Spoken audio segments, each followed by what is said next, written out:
everyone. Welcome back to the Fin Addicts Miami Dolphins podcast on the Fin Addicts Network. I am the legendary Savak, joined by my host, but more on them in a second. We are also joined by an extra special guest, but again, more on that in a second. First, a little bit of housekeeping. Make sure you subscribe to the Fin Addicts Miami Dolphins podcast. We are available where all podcasts are available: Apple Podcasts, Google Podcasts, Spotify, you name it, it's probably on there. We do what we do for all of you, so please go leave us a nice review. Make sure to follow us on YouTube. That is youtube.com/C/Fin Addicts Network. And of course, follow us on Twitter at Fin_Addicts. And of course, we have the hotline. And we love hearing from you guys. Call in, ask questions for our guests, leave us some feedback, make fun of my hair, make fun of Brian's mustache, whatever you want. Just call in. The number is 786-309-7558. One more time, 786-309-7558. And without further ado, to the first of my brothers from way up north. Brian, how are you? How's the Power Stash treating you? The Power Stash is great as always, Savak. I'm excited to be on with three Miami Dolphin fans talking football. It's a little weird. Usually I'm like locked into Twitter, getting the live tweets, getting all the feedback on like what the 8th wide receiver on the depth chart just did. And we're a little bit on an information lockdown, but it's still cool. Thank you so much to all the media members that are, out there and giving us that information as soon as they can. We do have a poll this fine evening that we will come back to, but let me read it to you so you can go and vote right now. Who will win the Nick Needham versus Noah Igbinoghene, I think I nailed it, battle to start opposite Jones week 1 if Howard is out? Because as was famously said today, Brian Flores said that we will have to plan as Xavier Howard will not be playing week 1 versus New England. So those are the two that are fighting that out. We'll jump back on that topic a little later. And, and then right now we'll kick it over to our other co-host, the one and only Jason Sarney. Jason, how are you doing?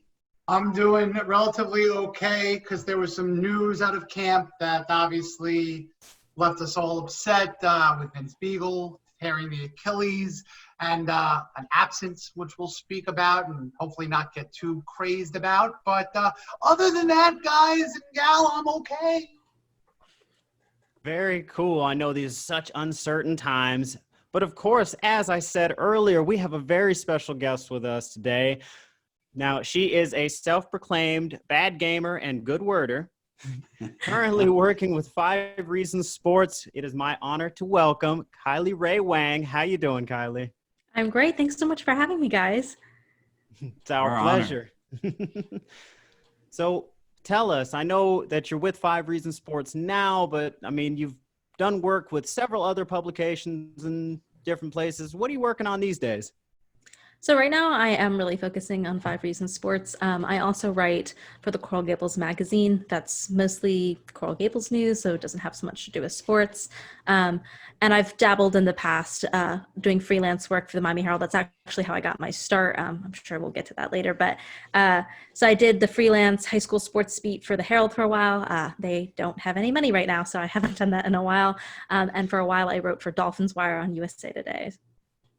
Very cool. Very cool. So safe to say you're a Dolphins fan, as judging by your flag back there? Yes, sir. How long have you been a fan?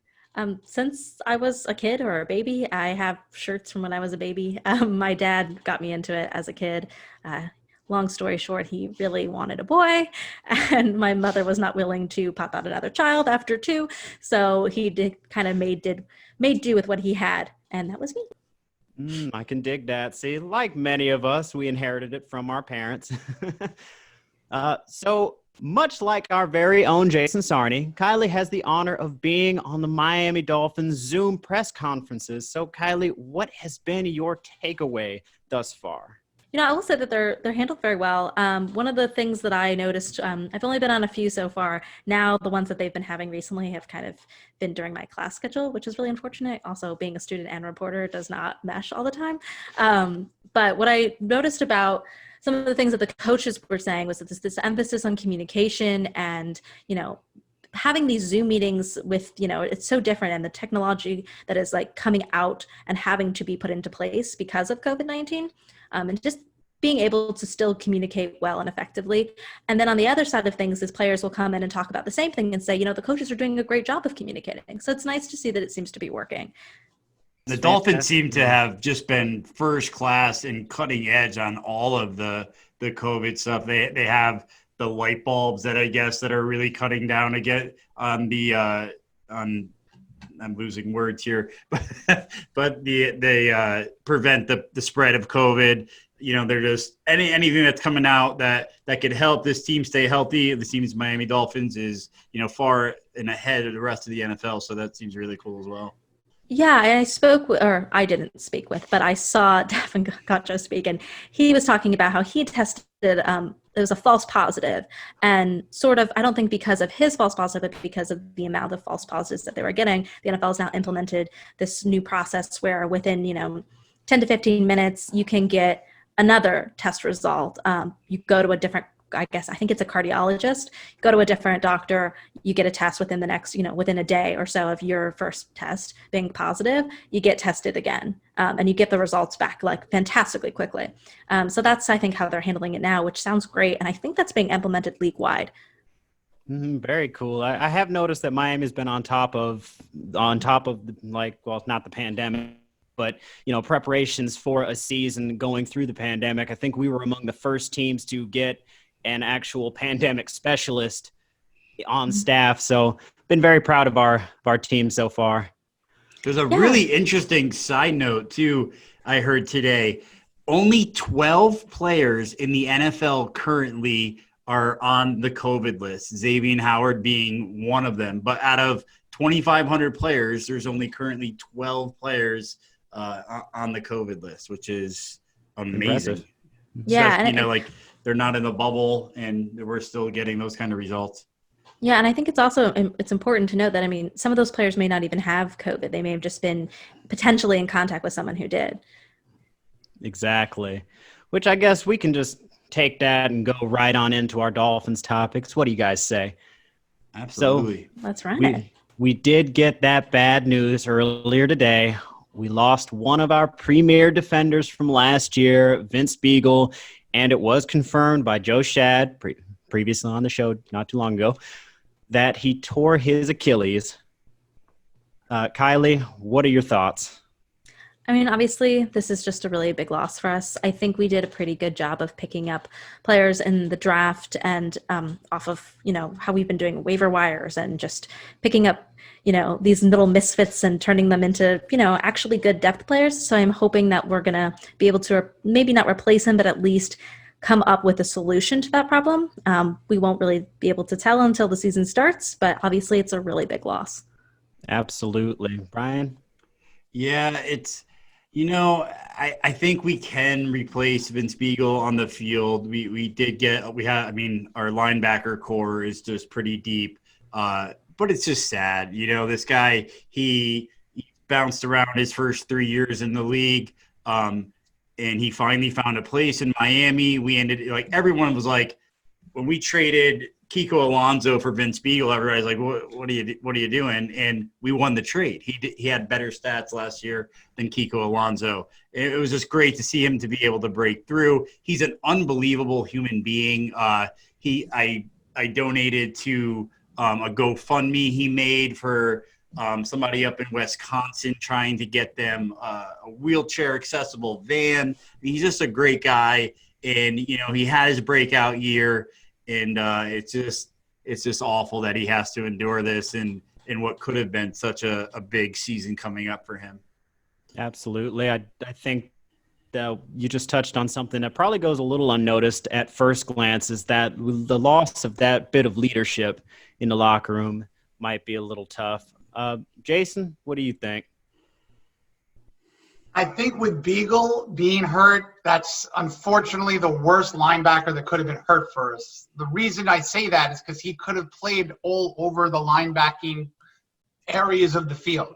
He was so versatile. He is such a motor player. I mean, even like players, and I'm sure Kylie, you heard today on, the players talked about it. He's a 110% guy every play. He's a guy that, not the right player at all to see go down so early. Nobody you want to see go down, but this was one of those heartbreakers.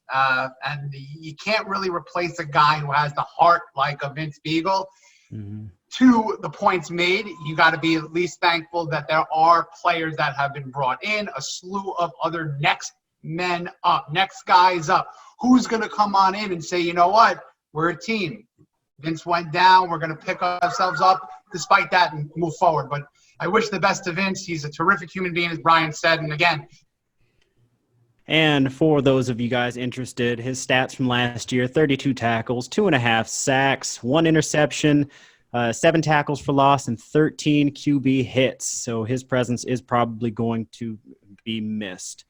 And those stats, they don't blow you away, but those stats on that defense last year, they should blow you away. The fact that he hit the quarterback 13 times, I mean, we had absolutely zero pressure. Our leading sacker was 5.5 sacks, and he did that only starting in 10 games as well. So, they weren't blown away, but would have been a lot better this year with a lot more support when we went out and signed so many free agents on the defensive side of the ball and drafted some guys on the D-line. So, the stats don't paint the full picture. And like Jason touched on, I think it was Kyle Van Noy said, even when you can tell Vince Beagle is so fatigued, he gives 110% at all times, no matter how fatigued he is. It's just worst thing couldn't have happened to a better guy.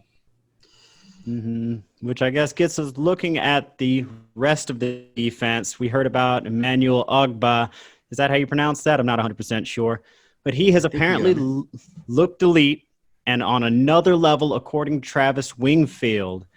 Now, of course, I have missed that, but Kylie, have you seen anything? What do you think about him? Do you think he will possibly fill that void? I haven't been at training camp, so I haven't had the opportunity to see anything in person, and they've been pretty tight-lipped about even letting the reporters talk about things like that. I trust Travis's judgment pretty much. I think he does a pretty good job with his analysis. Once again, I think it's just going to be really difficult until we actually see things. But I think the Dolphins this year did a very good job of drafting. I think they did a very good job even last year as well, bringing in players, who were misfits and no names and turning them into a team that actually managed to win 5 games, basically made up of, no one's. Like nobody's in waiver wire rejects. So I'm excited to see what Brian Flores manages to put together, a game plan or a strategy to replace Beagle and to create a defense that looks better than last year's, which was already pretty impressive considering what they did in winning 5 games and having that team to put a word to it. Absolutely. It was pretty impressive. You have to imagine, wow, to get done what they did with that just hodgepodge of a team. Pretty impressive. Jason, what do you think? I like what Kylie said, referencing, what Travis said in the analysis. I believe, not last year, but, in the offseason when guys like an Ogbah or even Shaq Lawson were signed, setting the edge. And Travis was a big proponent on finding guys to set the edge. And that's really been a theme of this coaching staff. So to, that point and to what Kylie was saying, yeah, Ogbah could be so good at that with Lawson that it creates everyone's benefit. So will he get 12 sacks? I don't necessarily know, but that doesn't necessarily mean he's not doing an absolute all-pro level job at what he needs to do. And I think that's what might be, it might not be a stat page thing, but he could be doing other level things to help Van Noy go through a gap, to help other sack guys get their numbers out there. So I'm excited to see what this coaching staff can do with the entire 11 on a defensive side of the ball at the same time. Absolutely. I agree. I think that's a large part of what goes unnoticed on anybody that plays those, non-sexy positions. is how they help their teammates around them do a better job. Brian, what do you think? Yeah, I loved what Travis has said. He actually referred to his arms as vines.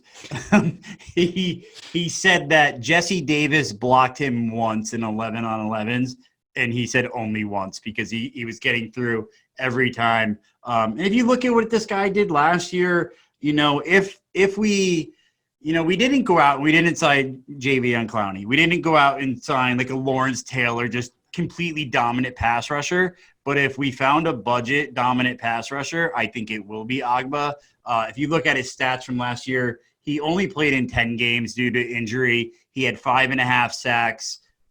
He only started 4 games. He's a huge guy. He was on fire. Unfortunate injury, but he's always produced sacks. And, I really think this is going to be the guy who not only can step up, but he's not going to be the guy that is going to demand the double teams when you're playing with Christian Wilkins, when you're playing with Kyle Van Noy, when you have Shaq Lawson, when you have Davin Godshaw. You're not going to be able to double Agba every time, and he's going to have the opportunity. And unfortunately, Beagle goes down, but that leaves also a place for Van Ginkel to come in and support him there with the speed rush. He's a little bit faster than Beagle. So I think Agba's going to, granted he stays healthy, I think he's going to have a real chance to be that main sack guy. I mean, he played 10 games last year. He would have tied for the lead for the Miami Dolphins in sacks last season.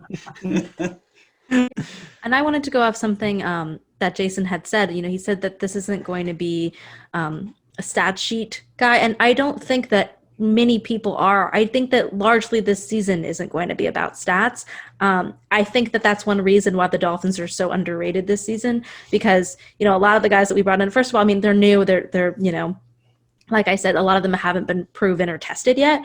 But I think that it's going to be a lot more team focused. It's going to be a lot more about cohesion. I think that's something that Brian Flores in particular is all about. Like, that's why I don't think they went out and signed those stars like, Jadeveon Clowney or whoever, because they think that they have that talent right here and they're getting it for budget money. And they're going to be able to elevate the players around them. And it's not going to be, you're not going to be looking at guys who are putting up 20 sack games, or 20 sack seasons, but they're going to elevate their teammates. And as a group, I think they're going to be very successful. Great point. I mean, who's famous at that? Where did Brian Flores come from? The New England Patriots, right? I don't know what you're talking about. Outside I blocked that from my memory. Outside of Chandler Jones, I mean, New England's never really had a dominant sack guy, but yet they're always among the NFL lead in sacks. They're always among the NFL lead in defenses. So, it's definitely what we're looking to do. We're not looking for that superstar power. We're looking for guys that do one or two things really, really well. And I think he did a good job collecting those guys. Yeah. And of course, guys that complement each other very well. I do love that we keep bringing up Jadeveon Clowney because he previously was too good to come to Miami and now he's still unemployed.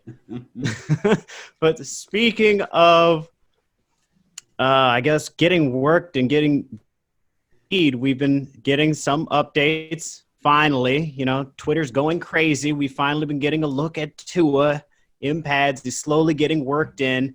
I think the first day he only threw like 2 passes or something like that. And then in the 11 on 11s today, went 7 for 7 and was a part of 2 fumbled snaps, which also could have been Dieter's fault. But I guess the question there is, Kylie, are the expectations too high for Tua? Because we've been seeing a lot of people complaining, a lot of people saying that, Josh Rosen looks so much better than Tua in practice. What are your thoughts on that?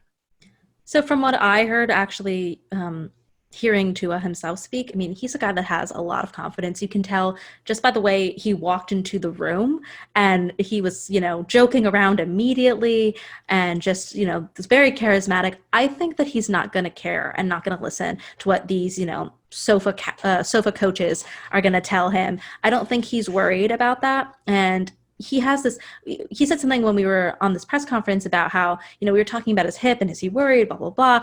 And he said, I'm not going to know until someone just hits me. So someone will hit me and then we'll know, like, so I just don't think that he's really bothered by that kind of thing. I do think that fans have, they're describing him like he's the second coming. That's the same thing. That's the same thing they did when we drafted Ryan Tannehill, and then Ryan Tannehill, had his run. But I think we need to let him work. I think that he will do it regardless of whatever pressures anyone else is putting on him. I think he's just going to play to the best of his abilities, and we'll see what that is. I think it's going to be really good. He's also coming off an injury, and thank God we have started to stack up that offensive line, because I am very worried about him getting hit. Even without the injuries, I would be worried about it, but he is a little injury prone. So I think, we just have to let him work. But once again, I don't think he cares. I wouldn't, it's all in this noise. And all he has to do is just go out there and play and be the player that he knows he can be. And we've already seen him play at Alabama. Granted, it's a different system, and it's a whole different system because it's college. But I think he's going to play to the best of his abilities, and that's all we can ask of him. Absolutely. And you're right. A lion need not concern himself with the rumblings of the sheep. Yes. Ryan, what do you think? Yeah, absolutely. Just the expectations are out of control. They wanted him to come in yesterday and, appoint himself as the starter. The reality is that's not how Brian Flores runs his team. It's a competition team. You're a rookie. No matter what round you were drafted, you earn your spot. He's playing with third-string guys. You mentioned that he had 2 fumbles today from Michael Dieter. Michael Dieter played left guard last year. He's getting brand new time at center. But the other thing that's, I think, funny that people are making a thing about this is he hasn't looked bad. He's completing passes. I posted a video last night on our YouTube of some of the highlights of yesterday, and he threw some really nice passes. He hit a slant to Jakeem Grant that made me drool, So he's doing well. He's playing with third stringers because that's what rookies do in Brian Flores' system. And the thing we have to think about it is, so there's 14 padded practices. There's 0 OTAs. But on top of that, he had a major hip surgery that he probably shouldn't even be on the field yet from. So, he didn't get to play a bowl game. He didn't play until February. He's just starting to throw now. I'm not worried at all. He's everything that, I'm more concerned with, what we've seen off the field. Coming in the Ryan Fitzpatrick jersey was an unbelievable move, in the press conference. The teammates want to be around him. Everybody's saying beautiful things about him, that this is a guy people are going to walk through a wall for. The passes are going to be there. He's got to learn the offense. We just wanted, I was joking about it before the show. We wanted him to come in as Neo in the Matrix and stop defenders by just waving his hand, and that's not reality, but it's a good start. I think he'll get there. He might not get to be quite Neo level, but I think we found our franchise quarterback, and let's just not, it's day 2 of padded practice. I do find it rather amusing sorry to cut you off there, Kylie, but I do find it rather amusing. People can watch a series of passes get completed and then want to sit there and nitpick oh, well, that was off target and this and that. Incredible.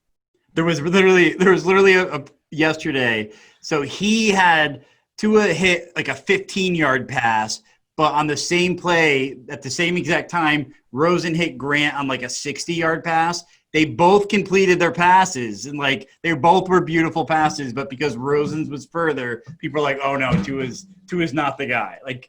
He did exactly what he was asked to do. It was one throw. It was one throw. We didn't see. People are insane. That's the best part. 3-second video. Suddenly everybody knows exactly what's going on. But Jason, what are your thoughts though? This is nothing to worry about, right? I got a lot of thoughts on quarterbacks, and that's just, I'm one of those guys that the quarterback topic for me is, I have to ask how much time do I have to gather all my thoughts. But for Tua, look, he is the guy that we all hope will be there, not at the end of this season, but just maybe the end of the season, maybe the end of next season, 5 seasons, 12 seasons, 15 seasons. There's no rush. We've seen what happens when we thrust the guys into a porous offensive line to a situation where we're saying, do it now, or do it never, or else we're going to trade you to Tennessee. It's situations where we need to wait. It's a patience situation. You know what David Woodley and Dan Marino didn't have during training camp? Twitter. So no one knew what was going on. No one knew what was going on 15 years ago in training camp. We are all, and I say this, extremely blessed and grateful. We are spoiled rotten being able to see at 10:15 a.m. what Tua did at 9:30 a.m. And we need to calm our expectations, knowing that it doesn't have to be 2020 for us to see the first touchdown, first throw, first hit, first anything. We're probably going to. But if someone put a gun to my head and say, we're not going to see Tua until 2021, the Dolphins do decent this year, are you okay with it? I say, absolutely, let's go. Because that's not what this is about, 2020. This is about the future. And that's what Tua is. So I don't want anything to deter that quicker than it should start or happen.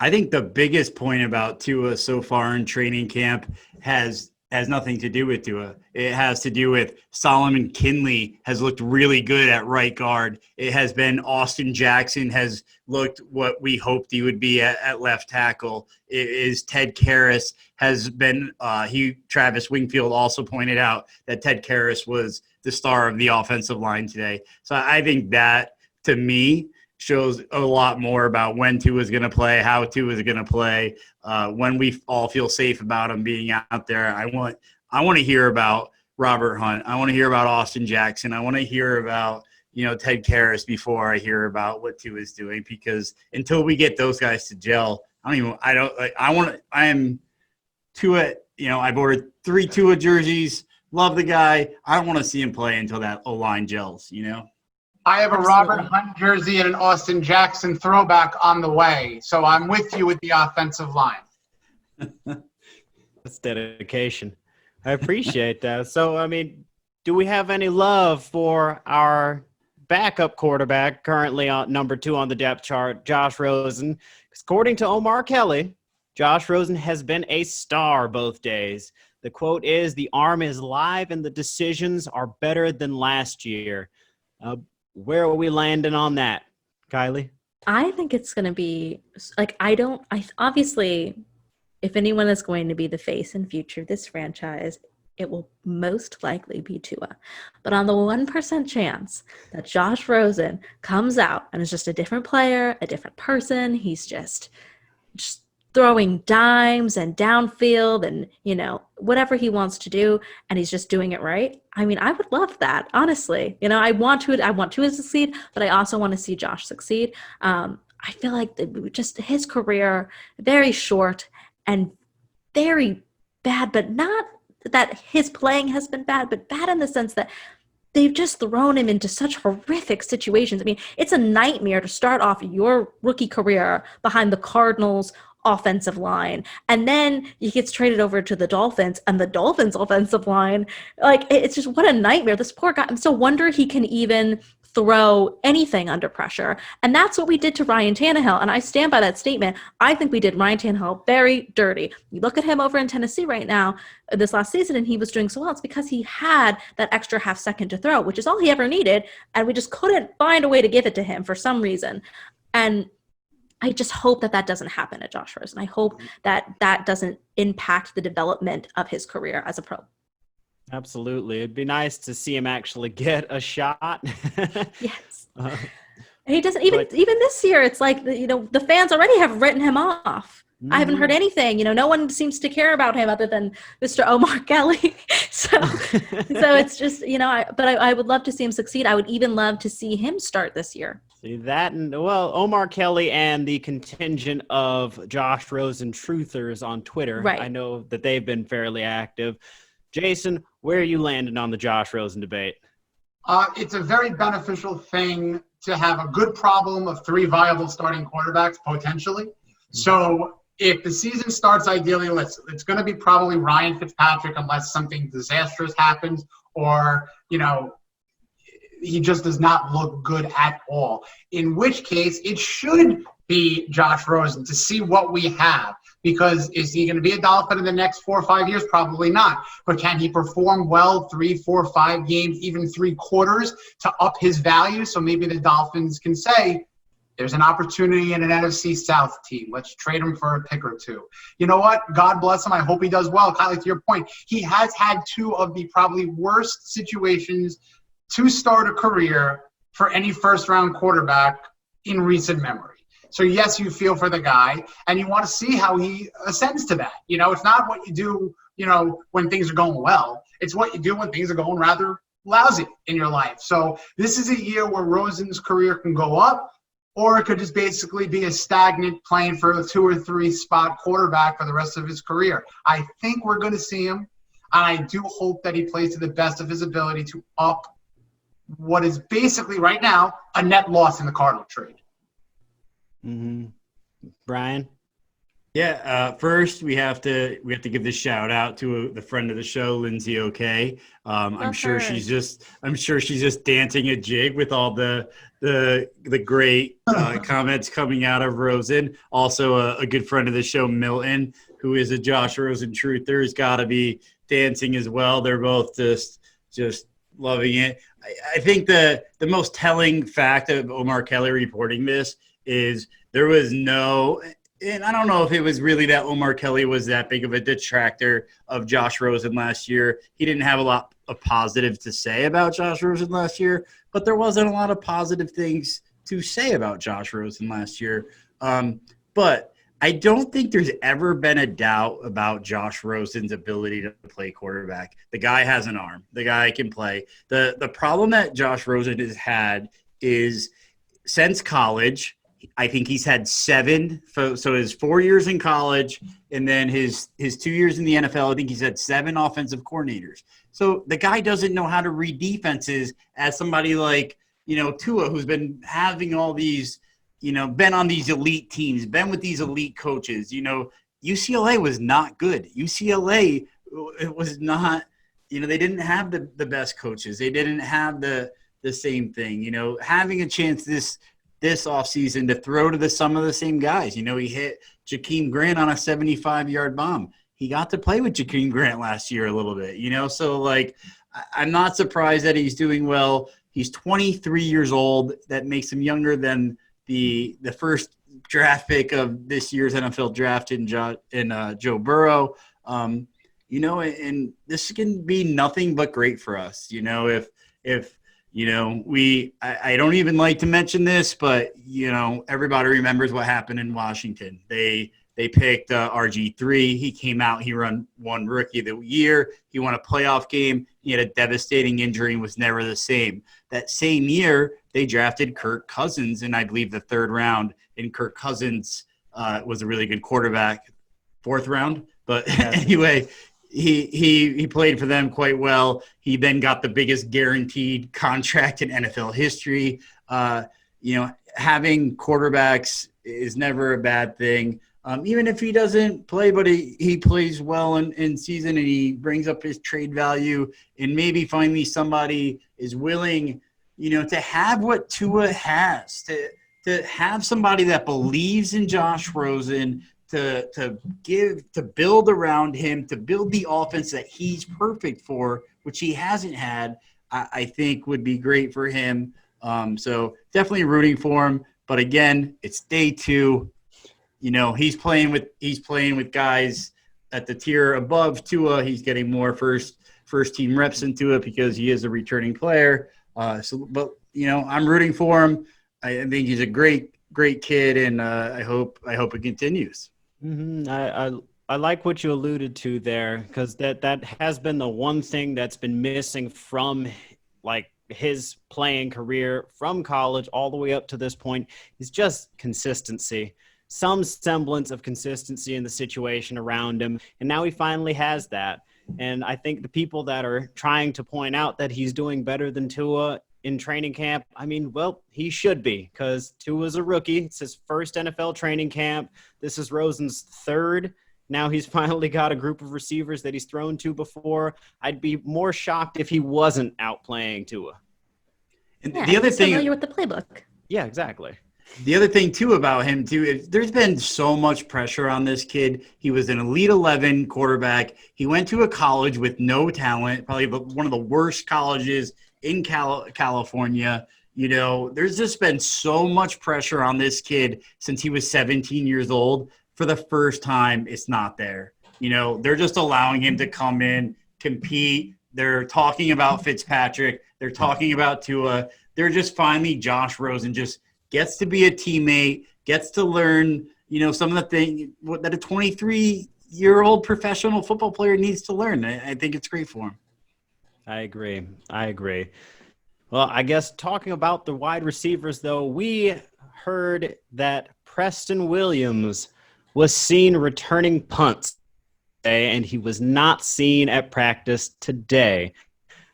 I have to give it to Jason, Kylie, and then we will go to Jason. But what do you think about that, considering that his injury that he sustained last year happened while returning a punt?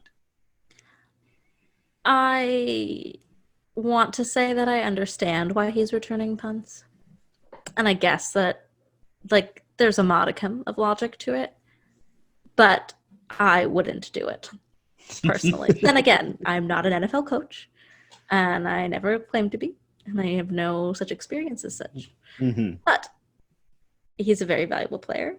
With the loss of Albert Wilson and Alan Hearns, he becomes even more valuable. Anybody can return a punt. There are a lot of other people who could return punts. Now, if he's really good at it, he's really good at it. But this is like, I had a problem when we had Jarvis Landry and they would put Jarvis Landry into return punts. No, stop. Every time he would go, I would be so nervous. And he was, barely good at it. It wasn't even like amazing at it. So it was like, why? It's not like he's, who's the UM? I'm blanking on his. It's the UM player, and he's Bears, the Hall of Famer, punt returner. Devin Hester. He's not Devin Hester. Like this is not his thing. Devin Hester. This is not Preston Williams' thing. It could be, I guess. Maybe there's something that has happened that we haven't seen, but it doesn't seem like it's like his thing. It seems like his thing is making unbelievable catches, and that's not what punt returning is. But okay, I'm no coach, but okay. For my feelings. I couldn't agree more, but I liked the honesty, liked the word too, modicum. That was cool. Thank you. Just spice it up a little bit there. Right? Oh, very good. You really are a good worder. Thank you. So good at the words. But Jason, I saw you over there getting very uncomfortable in your chair. What are your thoughts? When he was returning punts last year, I was having really bad blood pressure spikes, and I felt that kind of returning, my heart beating out of my chest today when I saw he not at practice because he was returning punts, not because he was returning punts, but those two pieces of news colliding. Kylie was very eloquent in stating all my thoughts for the health and well-being of myself and my children. I'm not going to speak any more of the subject. I'd like to see other people return punts. That's fair. Brian, your thoughts? I was looking for something to throw. I'll ask you guys a question. Do you know of any punt returners in the NFL that are 6'4" or taller? Because I don't. I also don't know many punt returners that aren't among the fastest wide receivers on their team. I also don't know outside of Tyreek Hill. I don't know too many punt returners that are number 1 or number 2 receivers on their team. It just made no sense last year. We drafted Jakeem Grant to return kicks. He's only has 53 receptions in 4 years. He is one of the fastest human beings on the planet. We have Matt Breida on our team, who is clocked as the fastest football player the past 2 seasons. We just got Kirk Merritt, who returned kicks at Arkansas State for touchdowns. We drafted Noah Igbinoghene, who returns kicks for touchdowns. we're not as stacked as wide receiver with Wilson and Hearns out. It makes absolutely no sense. And then on top, he was catching the ball. He wasn't really doing anything amazing with it. But on top of that, the guy's coming off of ACL surgery after week 8 last year. He hasn't had 9 months to recover. Why are we putting this extra pressure on him? We don't know that there was any injury yesterday. We just know that he didn't practice. It's very common when guys are coming off ACLs that they take days off every other day to do that. But just why put that extra pressure on a still healing knee? We're trying to get this guy, our first 2 weeks of the season are very, very important. They're 2 division games at New England, home to Buffalo. I want this guy catching touchdown passes. I don't want him returning punts. I'd rather see Mike Gesicki fair catching punts out there. We don't need this guy. We don't need Preston Williams returning punts. We went and got guys that can do that. Matt Cole, who Jason loves, he has kick return experience. There's been a couple. I love Flores. I can't believe what he did with this team last year. Winning 5 games with that roster is nothing short of a miracle. There's been 2 things he has done that has just blown my mind. One of them was having Preston Williams return punts last year. The other thing was putting Minkah Fitzpatrick at strong safety. They just didn't make sense. Outside of that, I love him as a coach, but please, Brian Flores, we'll start a petition. Can we not see I never want to see him on kick returns. I never want to see him on punt returns. I don't want to see him on covering either one of those things. Let the 6'5" guy jump over everybody and make the spectacular catches and score touchdowns. Why risk it? You've got all these kids now, a few undrafted free agent rookies, most of which are faster than Preston Williams, a bit more explosive, not coming off a torn ACL. Just about anybody would be a better person to put in that role, so it is rather curious. And, of course, as you alluded to, Jakeem Grant has our guy. We've seen him take him punts back to the house. So, it's just rather curious. Far be it from us to question what an NFL head coach does. We have our very limited base of knowledge, but it just seems like there are probably some better ways to go. But talking about Jakeem Grant, it was reported that he was actually among one of the standouts from the padded practices. Apparently, he consistently gets open, but maybe has been having trouble with drops again. Kylie, what do you think? Are you familiar with his history of dropping passes? And yes. do you think it's going to be an issue? If it's an issue now, it's good that it's an issue now, right? Because it's something that can be fixed. However, being that it has been an issue in the past and apparently has not been fixed, that is worrying. I think that this will be the season when he has to prove that he can catch a ball and hold on to it, which is his job. So if you can't do your job, you don't get on the team, you don't get paid. It's just it just seems I'm not an NFL, I've never played any kind of even high school. I've never gotten, anywhere past catching a peewee football with some friends. But I will say that I could hold on to the peewee football. Okay. If it's your job and you're a pro, it seems like you should be able to hold it and catch it and then hold it. It's one thing if you're, contested and someone's trying to punch it out of you. Even then, you hold the ball. And this night, they're just whoop, right through his hands. It's very sad. It makes me very sad. Understandably, I have long been of that same opinion. If you're a professionally paid wide receiver, if the ball hits you in the hands or in the hand area, that needs to be a catch. Yeah, and everyone is allowed their off days or their off games, maybe even get in a little couple week stretch where you're off and so you get in your own head, whatever it is. But just go see a sports psychologist or something, man. Go to therapy. I don't know, do something. But it just seems like it's not a physical issue. What is his hands are too small? How did you get this far, dude? Like, I suppose that's very possible. Good stuff. this is my advice to all Dolphins players. Go to therapy. You're gonna need it. Maybe get some grippier gloves. I don't know. Brian, what do you think? So, well, let's be fair, right? He had a 75-yard touchdown pass yesterday from Rosen. Today, Travis Winfield reported that he got a pass knocked down. He was very surprised because Byron Jones was covering him, which is a good sign. If you have your number one quarterback on Jakeem Grant, that means he's doing well in camp. Grant did knock the ball away from him. But, this is his year. Jakeem Grant was not a wide receiver his entire life. He's not Preston Williams. He did not come out in Pee Wee football at 12 years old and start, playing wide receiver. It was a late thing. He was a track star. He was a speed guy. They put him in there in college. He's learning the position. We've watched him learn the position over the past few years.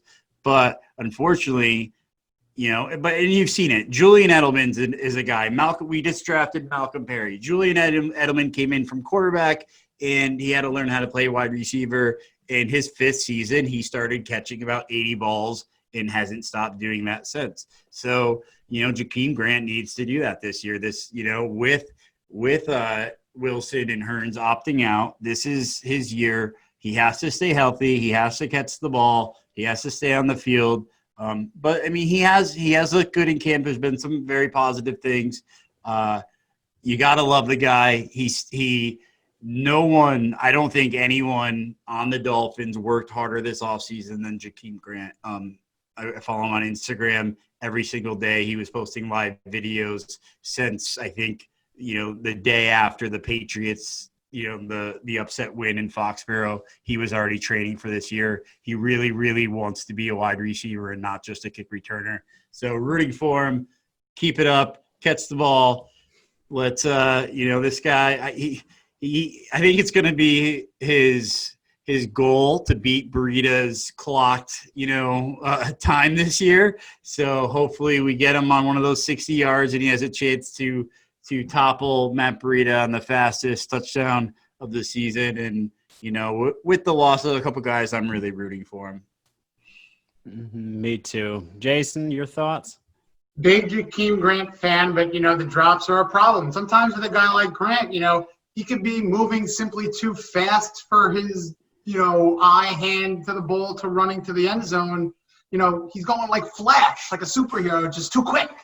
So maybe if he slows down a half a second, he's not losing a step necessarily, but at least he's taking that extra, all right, catch, gather, football move, continue. But what I would love to see, he is a wide receiver in his mindset. He loves telling everyone on social media he's a wide receiver. He's showing all of those practice routes that he's running. I'd love to see him on the outside.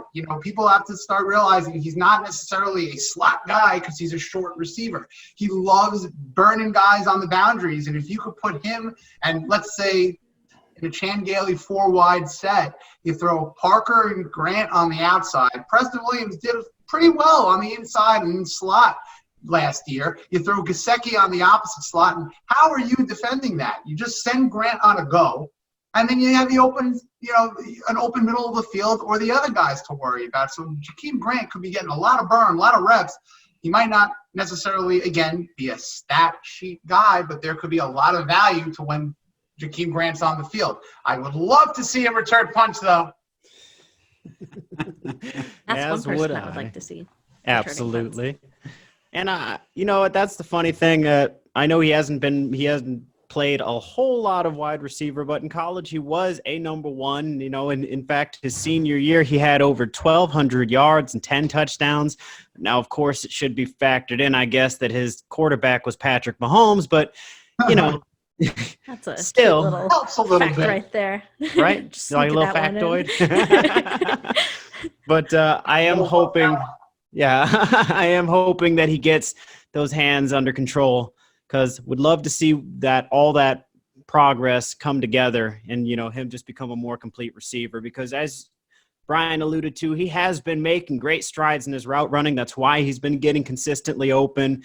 Now he just needs to work on it. Now, I guess talking about the other wide receivers, Isaiah Ford is also emerging as an early favorite target of Fitz. Now, he's been praised for his grasp of NFL offenses per Travis Wingfield. Now, I'm a big fan of Isaiah Ford. I thought he was a steal when we got him in the 7th round a couple of years back, and he has just had quite the climb getting up to the point where he's been finding playing time. It's kind of, I guess, gives you that warm, fuzzy feeling inside that he's becoming a favorite target of Fitz. That's kind of neat. Kylie, what are your thoughts? I agree with everything you've said. I wish only the best, obviously, for him. I think it will be interesting to see eventually when, I don't want to say the regime, but when, we move from Fitz to whether it's Rosen or Tua or whoever ends up starting, because presumably I'm gonna go with the assumption that Fitz will start in the beginning, and then we'll move on, hopefully to Tua, maybe even to Rosen.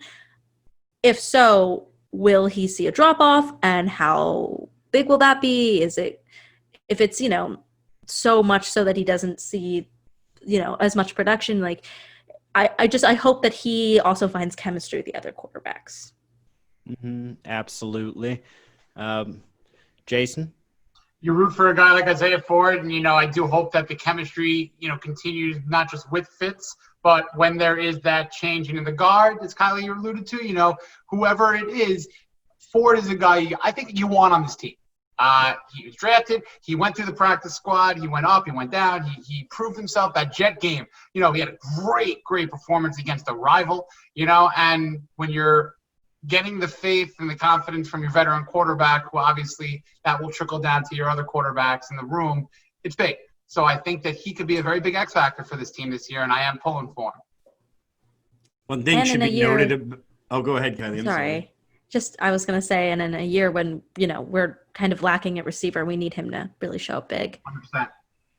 One thing that needs to be noted about Isaiah Ford, he can successfully return punts. He's not the fastest guy in there, but he has been put back there to return punts. He can do it. He's another option. But he's a favorite of Ryan Fitzpatrick, but Ryan Fitzpatrick has gone on record in saying the reason Isaiah Ford is one of his favorite targets is because Isaiah Ford is always exactly where he's supposed to be. He is not the fastest guy out there, but he is the hardest working when it comes to the playbook. He knows all the reads. He's just on the same page. I don't think that's contingent on just Ryan Fitzpatrick. He just knows the offense. He's going to work harder in the study room because he's not going to run a 4.3. He runs a 4.6, a 4.7 even. So he's got great hands. You can count on him. Got to love the guy. Hopefully it continues. I see with Hearns, and he was definitely a fringe player, but now with Hearns and Wilson out, I don't see how he doesn't make the team. The fact that, like Williams wasn't at practice today, but he's getting the reps with the one. So I definitely see Ford, he's going to have an impact this year, and it couldn't happen to a harder worker, nicer guy. Mm-hmm. I can greatly appreciate that. I know there's been an emphasis on us finding players who excel in the mental side of the game, and especially for somebody who wasn't the fastest, the strongest, or the biggest, any of that, but my goodness, impressive body control and focus and grasping that playbook. So I hope to see more great things out of him, which I guess leads us to the next one. Now, we have heard a little bit about Chan Gailey's offense. Now, yeah, more familiar, having seen him before with the Dolphins like 20 years ago and with the Jets and Buffalo. But I think the group that is enjoying it the most so far is the wide receivers. And Devontae Parker was quoted as saying that the biggest difference between Chan's offense from last year's is that there is more freedom. And I loved the little soundbite that Chan Gailey gave us a couple weeks ago, where he said that wide receivers are like artists and they never paint the same picture twice. And as long as they get to where they're supposed to be, when they're supposed to be there, he doesn't care how they get there. And Kylie, what do you think of Chan Gailey's offense as it pertains to the wide receiving room? Well, I think we have to think, not just obviously the routes that they're going to run are going to be little. I like how he's opening up the field more. I like that, with this group, this is something I want to touch on later too, but just using the disadvantage of losing Hearns and Wilson to the advantage of the group while allowing, more players to have more of an impact and to be able to spread it out more, because now, you're not just going to, okay, Wilson's open, so I should probably throw to him, So I like that there's more of a spread.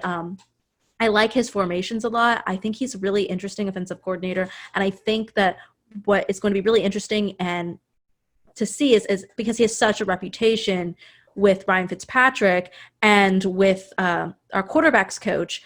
I think that those relationships are going to also have an effect then on the wide receivers and the way that they get balls and do what they're supposed to do. I'm really interested to see how that quarterback room and how the wide receiver room, how those connections are going to be made under the specific offense. Eager to see them develop. Absolutely. Brian, what do you think? Yeah, first, I love that Devontae Parker is taking up where he left off last year. There was a report that he absolutely mossed Byron Jones today, and he also caught a pass where he broke an arm tackle and then ran for 30 yards. So I just love to see that, Parker, it wasn't a one and done. But I really hated when we hired Shane Gailey. Wasn't a big fan at the beginning. Now I'm really warming up to the fact that we got Shane Gailey. This isn't a 10-year hire. It's a couple-year hire for a young group. I like what he said about the more freedom, because the reason Shane Gailey was hired is it's a much easier system. Devontae Parker never made it in Gase's offense because he didn't catch the 7 route trees that he was supposed to run and find the subtleties because the cornerback was leading a bit to the right that he had to go left. That wasn't who he is. He had a lot of freedom last year. He looked like he was playing backyard football. He ran. Fitzpatrick threw the ball. He jumped over everybody and caught it. I want to see more of that. And Chan is good at that. He's not going to overcomplicate things. He's going to let the guys do what they do well. And, I'm excited. I love the idea. I think this is also going to help Grant as well. He like you said, he did great his final season at Texas Tech in an air raid, pretty easy system to learn. There's not all these subtle route trees. It's beat your guy, catch the ball, score touchdowns. And we have guys on the outside that can do that. So and we have Fitzpatrick who will take those chances. So yeah, I'm definitely excited to see how this unfolds. And I love, when you bring in a Chan Gailey's offense, the one thing you can count on is that your running game will be in the top 10 in the NFL. And I love running the football when it's 150 degrees in Florida and the defense doesn't have any shade in the third quarter and they can't even, they're throwing up on the sideline. They can't move. It's just glorious. So I can't wait to see this offense come together. Yeah, it is pretty great. What about you, Jason? You excited? Well, it doesn't take much to get me excited about this team. We all know that. But in terms of Chan Gailey, fun little nugget about Chan Gailey. He comes back 19 years after once coaching the Miami Dolphins. The last time there was such a hiatus of coaching the Dolphins was a gentleman by the name of Dan Henning. He was a quarterback wide receiver coach in the 80s. And then he came back after a long gap away from the Dolphins, 2008, the Wildcat year. So this has nothing to do with anything other than when there's an NFL or a Miami Dolphins coach that has nearly a 20-year absence, expect some fun stuff on offense. But to Brian's point, the running, yes, I want to see not just vomiting in South Florida, Buffalo, New England, and New York, New Jersey in the winter, because that's when we need second half rushing yards. When you're up 27-20, or with this team, 13-9. I don't care. Run the ball, defend the ball, get home a winner. Mm-hmm. Yeah, what do we bring in? Like 8,000 pounds of offensive linemen, and Jordan Howard is 240 pounds of muscle. So yeah, let's revive that Chan Gailey, I always say it, Lamar Smith of 2000, that last playoff victory, we did it by killing him on the O-line and letting Lamar Smith bully people. I can't wait to see that. Oh, I am yeah. excited for our running game. You just reminded me how excited I was for it. It'll be really nice to have runners who can run the ball. Yeah, and break get tackles. more than 2 yards. Yeah. A 4-yard I don't want to run. mention any names, but Caitlin Lalage, look at true. No, right. I think my favorite thing, aside from the simplicity of his offense and how everybody's acclimating to it, I love Chan Gailey's accent. Like that southern accent of his is like butter on a warm biscuit. And I love the way he says the word football. That is the official pronunciation of it, at least as far as I'm concerned. So I'm hoping with you to on see. that. As a guy who butchers any type of Southern accentry, I like to listen to Chan Gailey speak all day. Yes, sir. So run the football, throw the football. I want more of that all day. If you don't know what we're talking about, he just did a press conference over the weekend. Go to Miami Dolphins YouTube channel. You get 15 minutes of Chan Gailey just what is it? Butter on a warm biscuit. You gotta catch it. Talking some football. Have some sweet tea with it. Have some sweet iced tea with it. The best 15 minutes of your day. Yes, sir. Sit outside in the South Florida sun. It'll get you nice and hot. That's exactly right. I think that's what makes him so perfect. Now, shifting our focus back to the defensive side of the ball, Flores has said that we have to prepare for Howard to not be there week 1. And that is a bit concerning. Or is it? What do you think, Kylie? I will say that it is concerning, but only because week 1 is New England. However, well, actually, no, it is concerning. I was going to be like, oh, maybe it's not because maybe New England is bad. But then they signed Cam Newton, and honestly, I'm very worried about that. But we'll see how it goes. I would like to have him for that game. I would like to have him for all of the games. Why ever would you not? But like I said before, we were talking about Beagle. I think that this is just an opportunity for another guy to stand up and do something. And I'll talk about this again later, and I mentioned it before, but just turning those disadvantages into advantages is something that we're really going to need to see from this team. And I think that it's something that Brian Flores is really good at.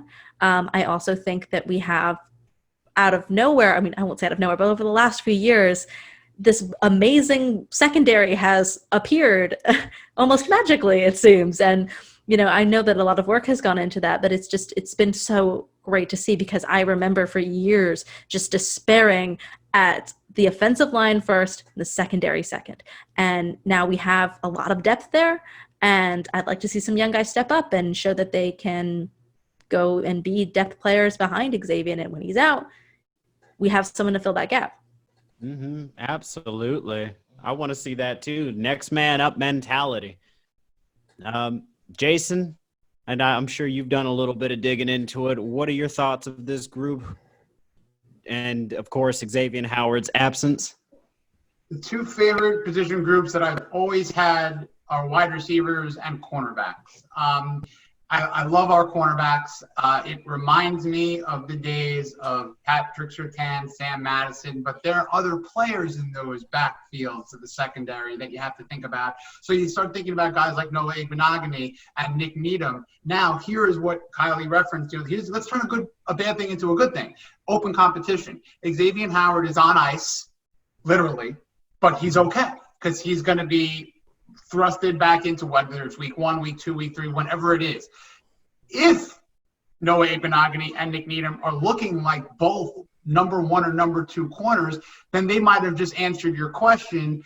Let's rest Xavier. This is a weird year. We might have 4 viable corners. 3 of them could start week 1. Xavier can come back and then put him back in the rotation. Or if Xavier just comes back in, they still have a lot of cornerbacks in a Brian Flores defensive scheme that thrives on good cover cornerbacks. So I love what they're doing. I think the concern as a whole is how the 2 safety spots are going to be. Eric Rose converting into a safety or had last year and continuing that transition. And of course, now with Bobby McCain there. So I love our corners. I hope to see Xavier and Howard. Kylie, you're right. Any lineup with Xavier is better without him. But I do think there's an opportunity to see how smart drafting Noah Igbenogany was, and how what's the word I'm looking for? How spoils of riches it is for the Dolphins secondary to have an undrafted free agent, Nick Needham from last year, who might be now in the conversation for a number 2 corner opposite Byron Jones, or just your regular standard everyday shutdown slot corner. So I do not hold any of your optimism from either, and all three of you. There's two. This is just shrouded in too much mystery for me. I don't like that he started on the PUP list. He didn't have an ACL surgery. If they were wrestling him at the beginning of camp because he has a history of knee, I would have liked them to said, you know what, we're just going to rest him a little bit. We're going to give him a later start in a training camp, get him ready for week 1. But now we don't know if he's in question for week 1 because of the knee. We don't know if there was a setback with the knee. We don't know if he's in doubt for week 1 because of COVID.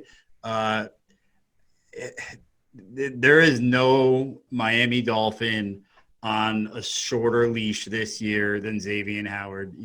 He's the 3rd highest paid cornerback in the NFL, and he's never played 16 games in a season.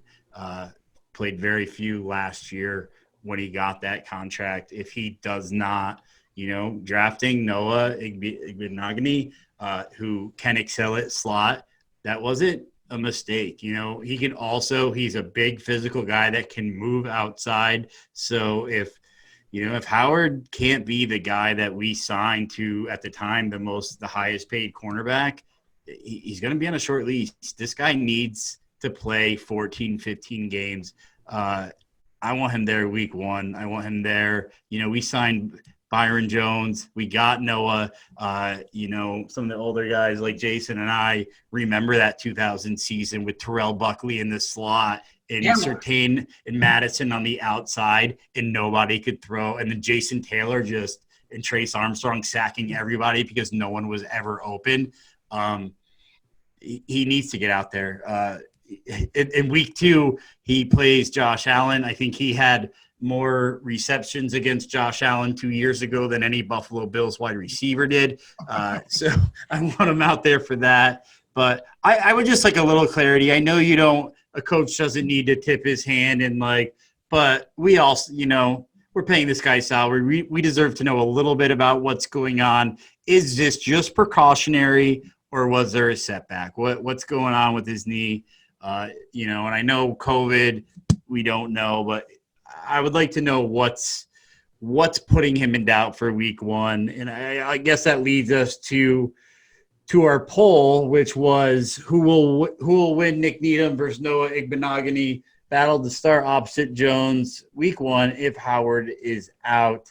Hopefully it never comes to that, but the poll results are in, and overwhelmingly Noah is 62%. They think will be the guy opposite of Jones. Nick Needham at 38%. I completely disagree.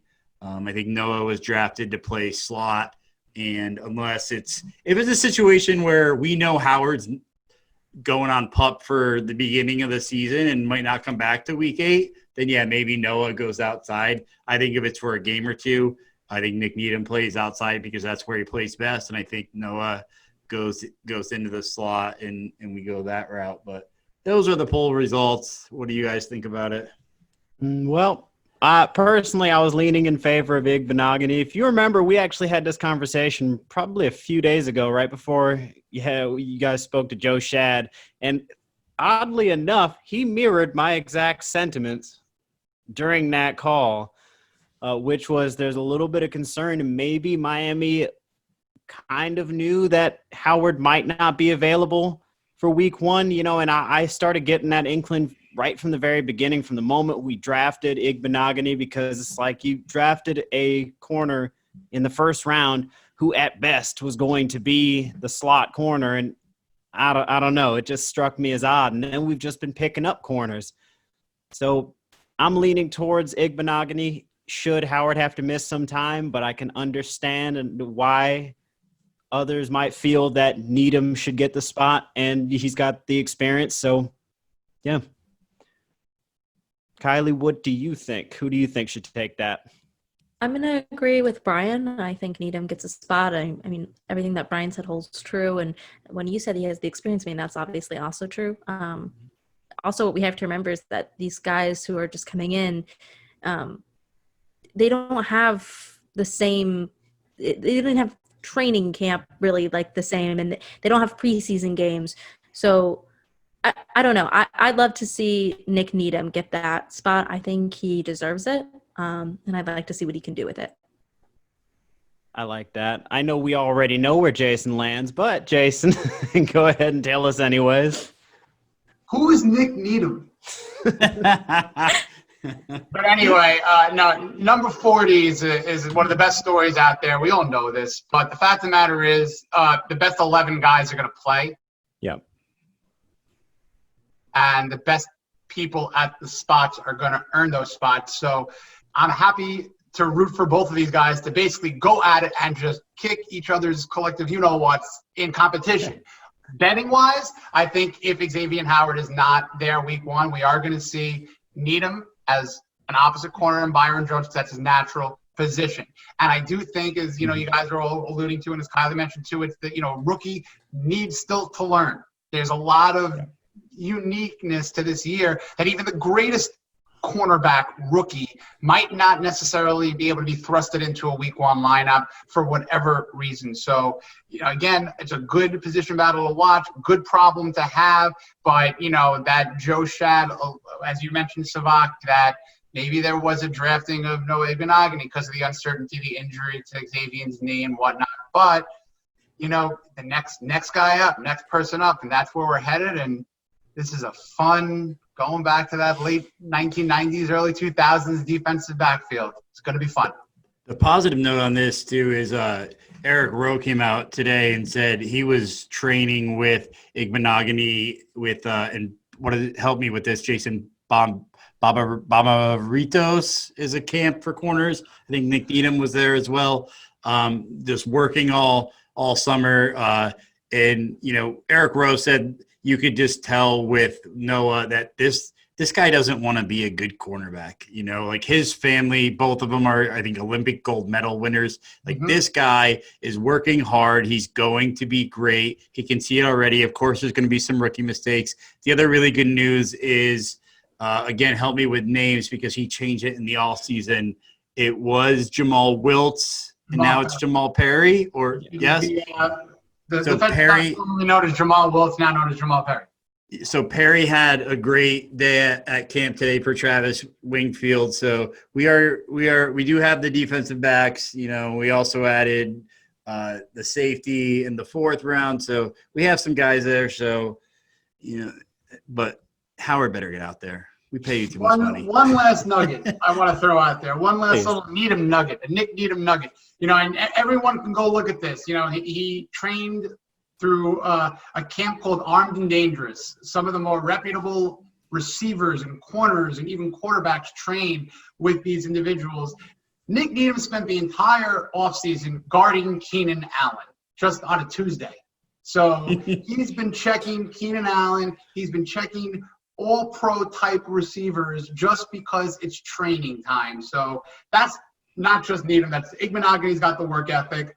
Jamal Perry's got the work ethic. Whoever it is that's going to need to step up, that's their job. They're going to have to. There's no choice. I love to see that sort of thing out of our team. I'm hoping that all works as it's supposed to. And more than anything, that the team as a whole is successful, whoever ends up stepping up to fill those positions. So, Kylie, I want to thank you again for taking the time out to hang out with us. You have been an absolute joy. And we know that you've got a medical procedure coming up. We are wishing you a very speedy recovery. Thank you so much. I appreciate it. It's on Friday. I think it should go very well. Absolutely. All the listeners definitely get the prayers out there and the positive vibes out there for her. I do have to say one other thing, too. The the winner of our Tua jersey, our good friend Caribbean Shark, he did leave a voicemail for us on our last call, on our last show.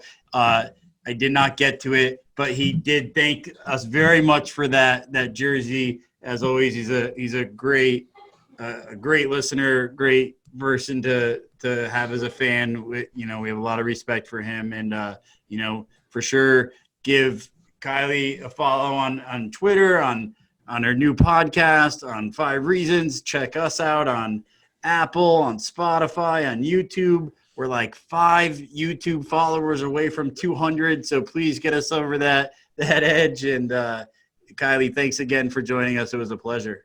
Yeah, thanks for having me. And just quick plug at Kylie Rae Wang on Twitter. I'm Lil Wu Tang Wang on Twitch. I'm about to start streaming some video games. Hit your girl up. And I do have a new podcast coming out with Tamara Brown.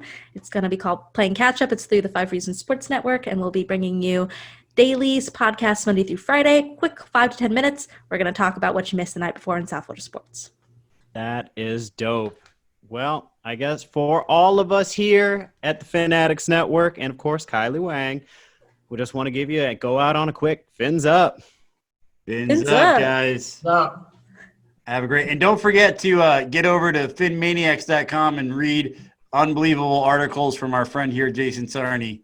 Fins up, everybody.